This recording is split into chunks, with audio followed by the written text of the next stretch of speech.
Do I need to press that off?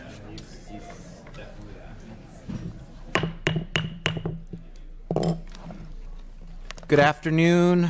I call to order today's hearing of the Public Health and Developmental Services Committee sitting in the second extraordinary session. Thank you all for being here. Today we are having an informational hearing on supporting and enhancing California's developmental services programs. And I just want to thank you all for joining us today for this hearing on the developmental services system. In the first hearing of this special session committee before the break, we received some general overview information about the state's developmental services system, as well as information about the service delivery challenges in the community. I hope today's hearing will help the committee better understand the complexities of the developmental services system and generate some discussion about where the greatest needs exist within the system. You'll note on the agenda that we will be accepting public comment today after we've heard from our three panels. So we will proceed with three panels. I just want to thank you all in advance for your participation and engagement in today's hearing and in this process. With that, I will provide the opportunity for any committee members who wish to make opening remarks. You don't have to, but if you wish, this is an opportunity. Okay. All right, so let's call the first panel up. And we have on our first panel from the Regional Centers, Santee Rogers, Director, and Brian Winfield, Interim Deputy Director, Community Services Division, Department of Developmental Services, as well as Carlos Flores, Executive Director, San Diego Regional Center, and Catherine McCoy, Service Coordinator, San Andreas Regional Center. Welcome and thank you for being here. Mr. Rogers, feel free to start when you're ready.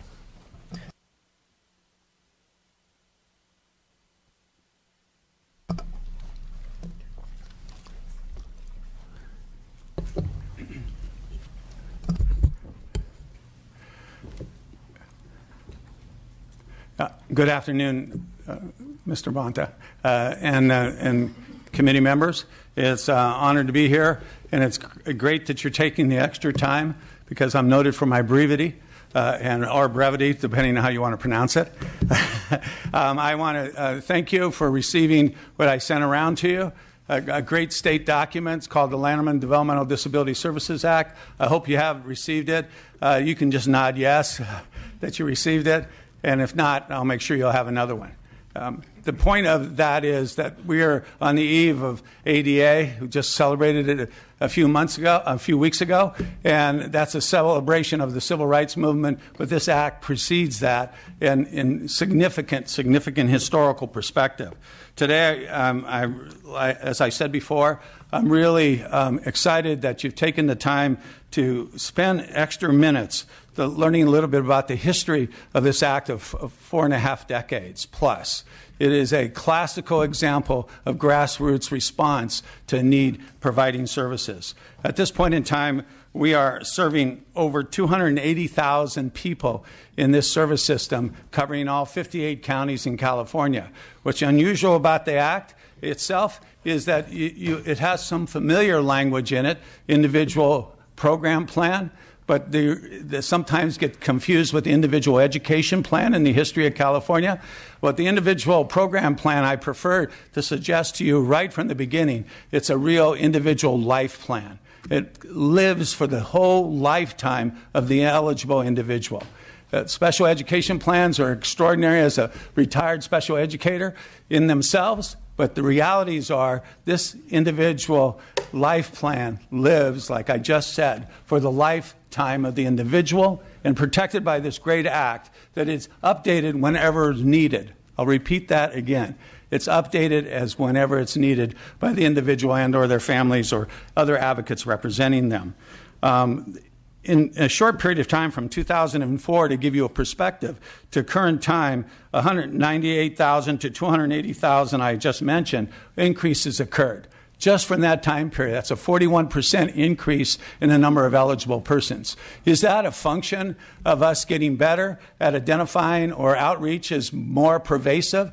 Yes and yes. But at the same time, there's no question, as the outreach and the diversity of California also reaches people, families in whatever their main language is that helps them identify a need for their sons and daughters. In significant aspects that we're confronting right now, that I know I only have a few minutes to share this with you, that in 2012, a moratorium was placed on admissions to state developmental centers. I get asked this question all the time. The legislature, in fact, did do that. We had a moratorium, and as a result, we are moving individuals out of the state developmental centers consistent with our agreements with the Centers for Medicare and Medicaid Services. You have heard that, a number of you before, as we bring issues to you, and you will hear it again in the next few weeks during special session as we explain the intricate aspects of that. I want to let you know on a couple of other things, a number of other factors contribute to the increase. The rest of the similar population development and disabilities are doing what everybody in this room is doing. I always liked to come into the room when I was a director for 19 and a half years of San Andreas Regional Center that covers Santa Clara, Monterey, Santa Cruz, and San Benito County. That was before I retired in 95. And so when you look at the diversity within just that region I just mentioned, it's pretty impressive. And as a native California, you really start to, it's remarkable of the diversity and the access to services. What's most incredible is that all of us in this room, as I just mentioned, are getting older. You want to clap for yourself right now? Hooray. That is pretty terrific. There's nothing pretentious about it, as the most challenging thing we have is the population is aging, is in better shape than the prior generation of population, and that includes the individuals protected under this great act. It includes the individuals protected under this act. Never before we had this many 50-year-olds, 60-year-olds, 70-year-olds, 80-year-olds who are eligible on this act, as I've already defined. That is a contributing challenge we have as we age. Where is everybody going to live? What aspects of their life that you're going to contribute to, as Mr. Thurman has said to me before, a good life, which is opportunities for work, opportunities for relationships that you get to choose, is one of the biggest challenges we have in front of you. I also think, in quick closing, that the mobility of the population is also an intriguing situation in California. As you look at the 21 regional centers, I just were talking with people from other states trying to better understand this progressive piece of civil rights legislation, that we cover all 58 counties in California. Any one of our counties are bigger than most state programs, and the regional centers themselves, 21 regional centers, 7 of which alone are in Los Angeles County, one county, sets up a whole new perspective for you to consider as policymakers. It is really a challenge relative to the maintenance of the growth that we are going to expect, and that's why we're here today. That's why we're real pleased that you've raised these questions. And with that, I wait for questions as we go through.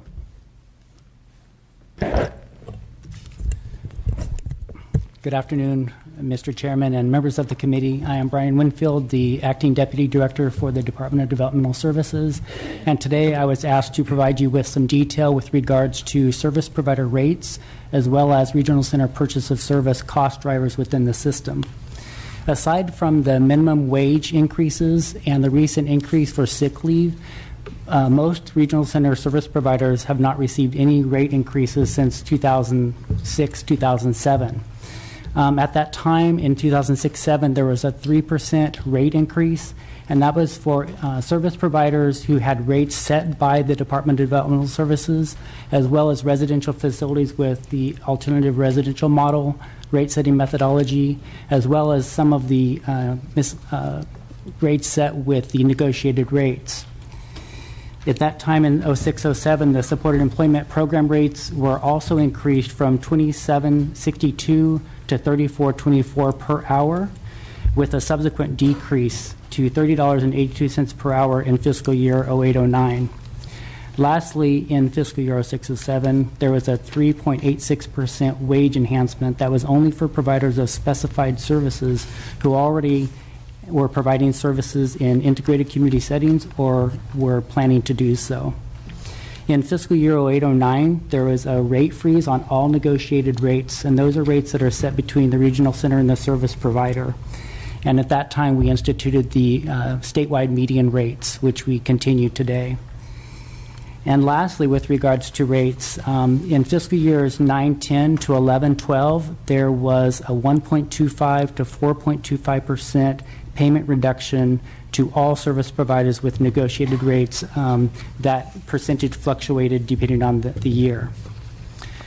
Talking about cost drivers, as Director Rogers noted, we are seeing an increase in regional center purchase of service costs with regards to individuals who are exiting the developmental centers and transitioning to the community. Individuals who move from the developmental centers typically require more specialized residential services at an average cost of about $10,000 per month, whereas the traditional alternative residential model facilities, the cost is $5,500 a month. Also, individuals leaving the developmental centers oftentimes have very complex medical needs, and those costs can be averaging around $21,000 a month for residential care. That's individuals who need nursing interventions for colostomy, ileostomy, and other medical or surgical procedures, special medication regimes, and oxygen support. Lastly, in the past 10 years, regional center purchase of service costs for supported living services have increased from 9% of their total budget to 11% of their total budget. And this can be attributed to a variety of factors, but also is folks who are leaving the developmental centers as well as people in the community with complex needs are accessing these services. So those are some of the cost drivers that we're seeing today. Thank you for your time.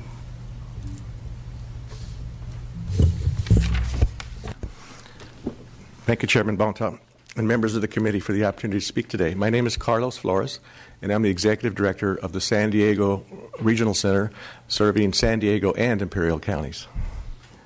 My remarks will address challenges in community resource development and regional centers operations as we endeavor to serve these 280,000 people with disabilities and their families.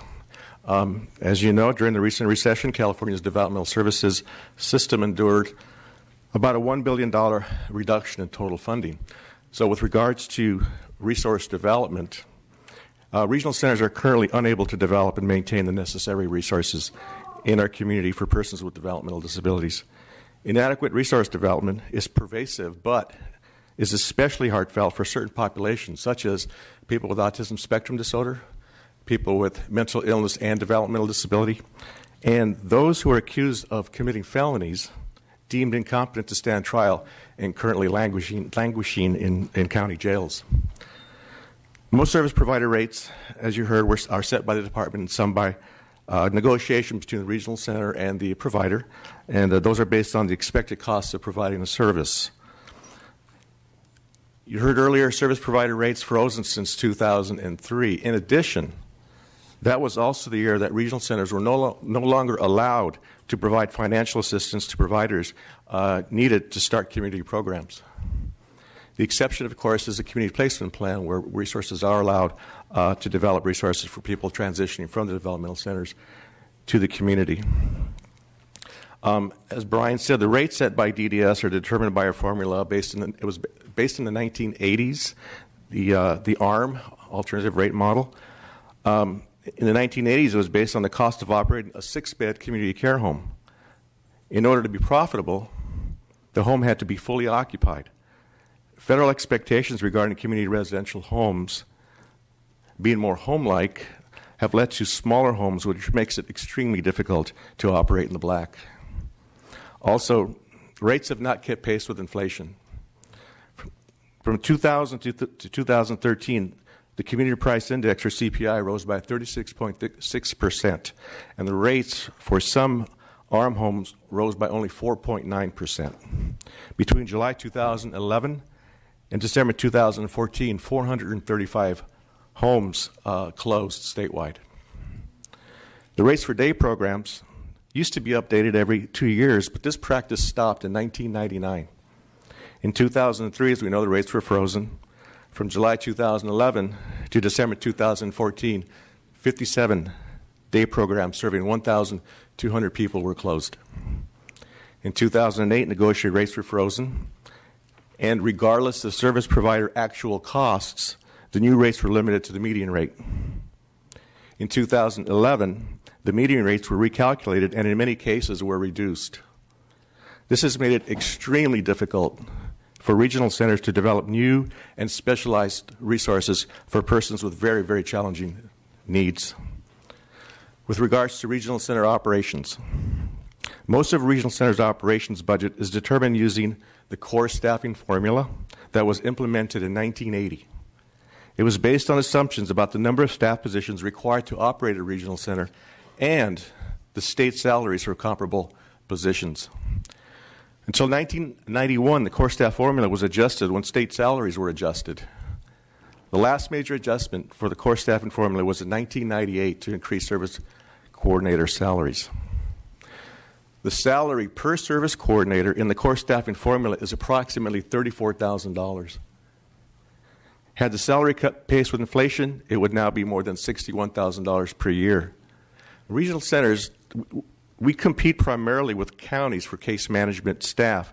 In Contra Costa County, the salary for similar positions is more than $63,000, and in Mono County, it's more than $61,000. Counties also offer rich benefit packages which regional centers cannot match. This competition has resulted in regional centers hiring fewer service coordinators, paying more than the core staffing salary in order to provide more realistic salary and benefits. In spite of this, the turnover rate in regional centers is rising. The average turnover in service coordinators during fiscal year 2014-15 was approximately 13%, with one regional center reporting a 29% turnover rate for their center. No regional center is meeting all mandated caseload requirements in the Lanterman Act.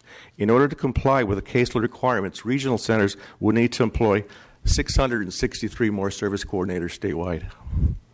The average caseload for all service coordinators is currently approximately 1 to 75, which exceeds the ratios that California has assured the federal government it would meet. In 1997, because of high caseloads and other concerns, the federal government imposed sanctions on California's regional center system. The caseload requirements were added to statute following the imposition of those sanctions. As part of its agreement with the federal government, the state makes assurances that it meets caseload ratios and that payment to service providers are sufficient to enlist enough providers. It is arguably not meeting either standard today. Thank you for convening this hearing, and thank you for the opportunity to speak today. Thank you, Mr. Chair and members of this session, for the opportunity to speak today. My name is Catherine McCoy, and I'm a service coordinator employed at San Andreas Regional Center in the Community Placement Plan Unit. I serve approximately a caseload of 100 individuals. I'm also the co-chair of the SEIU California Developmental Disabilities Council and a member of the Delivery Service Task Force. I welcome the opportunity today to talk to you a little bit about service coordination. As mandated by the Lanterman Act, regional centers are basically in the business of service coordination. Each coordinator works a number of cases based on the needs of each center, and each coordinator creates and implements a person-centered individual program plan. Or for children under the age of 3, an individualized family service plan. Person-centered planning remains the best way to assure that each individual and family is served in the way that best meets their needs. The work of service coordination has changed over the years. We now need to comply with a growing number of mandates, and cases have become increasingly more complicated to manage. Service coordinators have to stretch to find services for individuals with complex diagnostic profiles such as autism spectrum disorders with co-occurring mental health and forensic concerns, or addressing the needs of a growing developmentally disabled homeless population, finding treatment options for drug and alcohol complications, or housing for adults to live on their own, or for adult children of aging parents who are no longer able to care for them. Rate constraints have forced many of the state's expert vendors to go out of business, making the task of finding appropriate services even harder. More often, it's not about identifying the lowest cost provider that meets the needs of the individual. It's about which provider has an opening and is willing to accept a new and possibly very challenging case.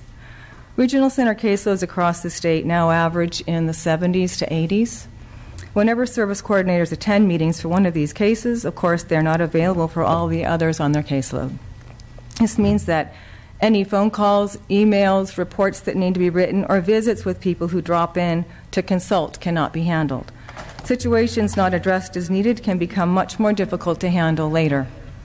One crisis situation, such as finding a group home or other type of placement, dealing with someone who has a forensic, drug or alcohol, behavioral or mental health condition, or working through a family's crisis, could consume a service coordinator's entire week or longer, leaving the other pressing situations neglected, creating an environment for additional crisis. To reduce caseload sizes, regional centers must place service coordination hiring at the top of their list each year. This means, because of budgetary constraints, the too few support staff are hired to do the work generated through service coordination. Individuals and families may need to wait for the start of critical services as a result. As it stands now, regional centers routinely lose service coordinators and other personnel to county and public and private agencies that can pay them for their expertise, experience, and years of education.